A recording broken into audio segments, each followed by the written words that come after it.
নমস্কার বন্ধুরা, আমি রামপ্রসাদ। চলুন শুরু করি আজকের প্রতিবেদন। একদিন এক গ্রামে এক লোক ছিল, খুব সহজ সরল, অন্যের কাজে সাহায্য করতে ভালোবাসত। যেই বিপদে পড়তো সবার আগে সে পৌঁছে যেত। তো একদিন এক প্রতিবেশী তাকে এসে বলল, শোনো, পেছনে সবাই তোমার নামে বাজে বাজে কথা বলে। তুমি যাদেরকে সাহায্য করেছিলে তারাই আজ তোমার নামে নিন্দে করছে। লোকটা হেসে বলল, তাতে কি হয়েছে? গাছ যত ফল দেয় তত কিন্তু তার দিকে সবাই পাথর ছোড়ে। এই কথাটাই মনে রেখো। যারা তোমার নিন্দে করে বুঝে নিও তুমি কিছু একটা ভালো কাজ করেছো।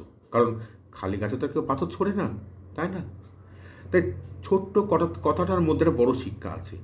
কিছু মানুষ আছে যারা যাদের কাছ থেকে উপকার পায় তাদের নামে নিন্দে করে। আর সবচেয়ে আশ্চর্যের ব্যাপার কি জানেন?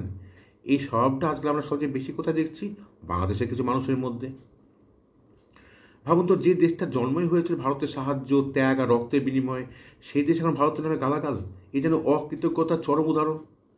শেখ হাসিনা আমলে ঠিকই ভারতের সঙ্গে একটা ভালো সম্পর্ক ছিল, কিন্তু দেশের একটা বড় অংশ তখন থেকে ভারত বিরোধীদের জ্বরে আক্রান্ত হচ্ছিল। মনে আছে সেই স্লোগান, ইন্ডিয়া আউট, ভারত যাদের মামার বাড়ি বাংলা ছাড়ো তাড়াতাড়ি। এমন অদ্ভুত কথা আমরা শুনতে পেয়েছিলাম। তো হাসিনা সরকার পড়ার পর শুরু হলো নতুন গল্প। ভারত নাকি বাংলাদেশ রাজনীতিতে হস্তক্ষেপ করছে, ভারত নাকি বাংলাদেশকে কলোনি বানিয়ে ফেলেছে, ভারতের সাথে করা সব চুক্তি নাকি বাংলাদেশের বিরুদ্ধে। এইসব কথা চারিদিকে ছড়িয়ে দিল তারা। ভারত বিরোধিতার একেবারে বন্যা বইয়ে দিল। কিন্তু আশ্চর্যের ব্যাপারটা কি জানেন? একটাও প্রমাণ কেউ দিতে পারল না। 1.5 বছর পেরিয়ে গেল, কেউ বলতে পারলো না কোন চুক্তিটা খারাপ আর কোথায় অন্যায়টা হলো। তার উপর আবার তিস্তা নিয়ে চীনের সঙ্গে হাত মেলানো, পাকিস্তানের সঙ্গে ঘনিষ্ঠতা, তুরস্কের সঙ্গে সামরিক সহযোগিতা, যতভাবে ভারতকে খ্যাপানো যায় সব রাস্তা ধরেই হেঁটেছে বাংলাদেশের ইউনূস সরকার। ফেসবুকে কি দেখতে পাবেন? কিছু বাংলাদেশি দল নিজেদের এমনভাবে শো অফ করছে যেন মনে হচ্ছে তারা ভারত বিজয়ী বিপ্লবী। কি হাস্যকর ব্যাপার, তাই না?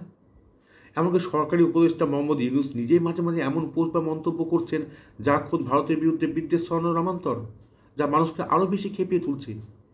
কিছু সংবাদপত্র তো এমনভাবে ভারত বিরোধী খবর ছাপছে যেন ভারতের সবাই শত্রু আর বাংলাদেশের সবাই দেবদূত। কিন্তু মজার ব্যাপারটা যা অন্যখানে।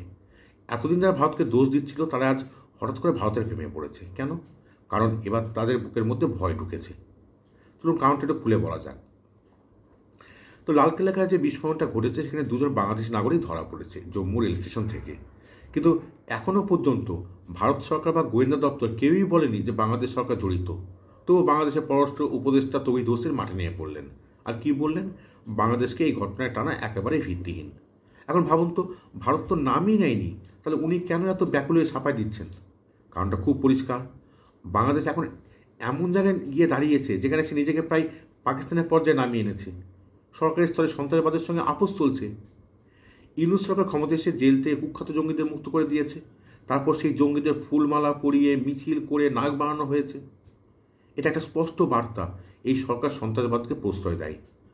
এখন ভারত যদি ভাবে যে এই একই কাজ পাকিস্তান করেছিল, তাহলে বাংলাদেশের বেলায় কেন ছাড় দেওয়া হবে? তাহলে ভুল ভাববে না।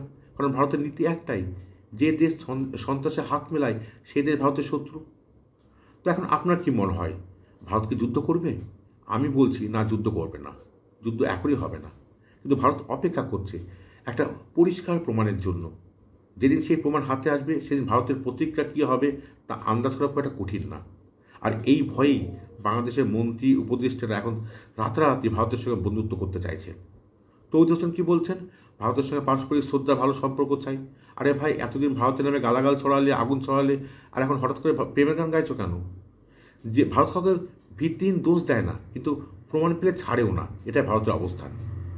11 তারিখে ভারতের প্রধানমন্ত্রী ভুটানে গিয়ে কী ঘোষণা করলেন? যারা দিল্লি বিস্ফোরণ ঘটিয়েছে তাদের কাউকে ছাড়া হবে না। আর সেই দিনই তিনি ভুটান সফর শেষে সরাসরি দিল্লি ফিরে আহতদের দেখতে যান। তারপর বসে নিরাপত্তা কমিটির বৈঠকে। মানে বিষয়টা একেবারে ছোট নয়, এটা ভারতের কাছে খুব গুরুতর বিষয়। তবে একটা কথা বলবো, বাংলাদেশ এখনও পুরোপুরি পাকিস্তান হয়ে যায়নি।